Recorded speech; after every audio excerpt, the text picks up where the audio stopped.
problem of social norms. What if your children ended up in the same struggle you ignored today? This isn't just a question, it's a warning. The problem in our neighborhoods is that they don't neatly contain, they spread, they shape our future, and they affect us all. Problems like crime or poverty or pollution, trash, violence is a deeper problem, but it needs to be stopped immediately. Today, I want to talk about how ignoring problems in our community allows harm to grow and how silence and inaction becomes dangerous to social norms. To why we created a movement called SSC. SSC stands for Social Static Change. It means when we want change in our communities, but things stay stuck. Problems like poverty and violence become so common that people stop trying to fix them. This reminds us that we can't accept what's harmful just because it feels normal. Real change means coming together and breaking the cycle. We are the problem. Often it is easy for people to view themselves as separate from nature as if we do not feel its impact. Justice also means fairness for all people, regardless of socioeconomic backgrounds, race, age, gender, neighborhood, or other factors. We all deserve a healthy life. The root of social issues isn't just a crime or poverty or pollution, it's a message we're missing. It's a lack of shared responsibilities and community involvement. In the book, Gunse says, not because we approve of unemployment, drug addiction, criminality, or extremism, but because we are all responsible for the problems that exist within society. Everyone's children are potentially affected by them. Ignoring the problem doesn't make them disappear. It just passes them along to the next generation, such as our own children, future children. We must stop pretending that community problems don't affect us all. Everyone shares responsibility for the issues in our neighborhoods. Ignoring them only allows more harm to grow because silence normalizes injustice, involvement builds safety, and education creates change. And on tyranny, it states you submit to tyranny when you renounce the difference between what you want to hear and what is actually the case. Snyder 37. When we stay silent, we become part of the problem. It's tempting to ignore injustice, especially if it's not directly affecting us. But that comfort is dangerous.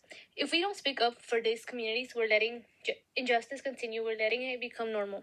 As the solution project states, justice means fairness for all people, regardless of socioeconomic background, race, age, gender, neighborhood, or other factors. We all deserve a healthy life.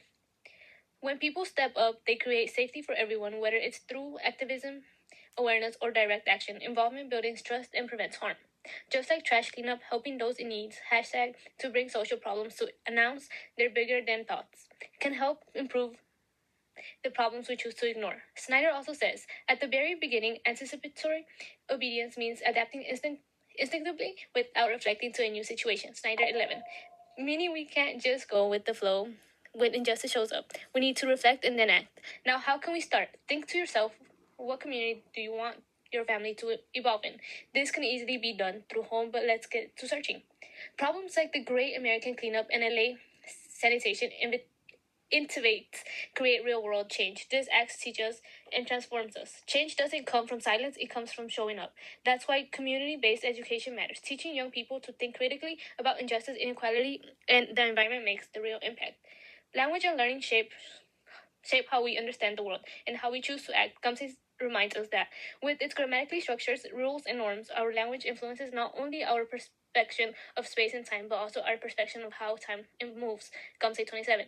So if we're wasting time doing nothing, we're not really making change. This shows that how we talk about issues influence whether we take action or stay passive. Education helps us reflect and change. And how transformative education empowers social justice, it says, according to Mizero, dialogue is a critical component of transformative learning. Learners engaged in reflective discourse critically examine their existing beliefs and construction new meanings of man. That's why community-based education matters. Teaching young people to think critically about injustice and inequality and the environment makes real impact. It's not just about school, it's about service. Some people think that problems in a community only affect the people who live there, so others don't need to get involved. They believe that trying to help can cause confusion or make things worse, and that it's better to focus on their own problems instead. But ignoring problems doesn't make them go away, it only makes things worse for everyone. When we stay silent, unfairness keeps happening. Getting involved helps keep everyone safe, and learning about the issues helps us make real changes that improve our whole community. So let's bring it back to the big picture. SSC, social static change. These three words say it all. When social problems remain static, nothing changes unless we change it. We are responsible. We are the ones who can speak up, get involved, and educate others. Because what we ignore today could be our child's struggle tomorrow. Community problems affect us all, and ignoring them only lets injustice grow. Silence fuels harm. Involvement builds safety. Education creates lasting change. Let's break the silence. Let's get involved. Let's support education. And together, let's build a stronger, safer neighborhood for everyone. Thanks for watching, and let's be the new generation we want our society to become.